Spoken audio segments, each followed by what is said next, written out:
Tremendous. என்ன எப்படி எல்லாம் அடிச்ச? பறந்து பறந்து அடிச்ச. அது மாதிரி அவனையும் அடி. ஐயா எங்க இப்போ இருக்க? பறந்து பறந்து அடிக்க போறேன். அடி ராஜா.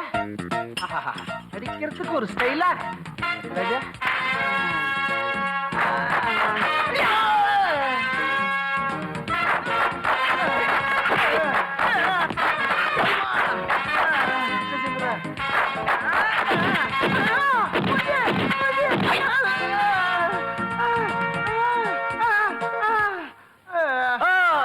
போதும். ஏய் பொண்ணு, என்கிட்ட விளையாட்டு வச்சுக்கிட்ட என்ன ஆகும் பாத்தியா? யாராவது கிட்ட வந்தீங்க சுட்டுருவேன். முடியாது. சுட்டுருவேன், ஜாக்கிரதை. ஐயோ என்ன செய்ய போற? ஒண்ணும் இல்ல, கண்ணா பின்னா அடிச்சுட்ட. என்னை வேலைக்கு வச்சுக்கீங்களோ மாட்டினோ பயமா இருக்கு. ஒன்னும் கவலைப்படாத. இந்த அடிக்காகவே ஒரு நான் வச்சுக்கிறேன். அடியாளா அப்பா, எப்படிப்பா 234 தொகுதியும் தேடி அடிச்சிருக்க? கொஞ்சம் உப்பு ஊத்துற கொடுக்கட்டா? வேணா, நீ அன்பா தொட்டாலே வலிக்கும் போல இருக்கு.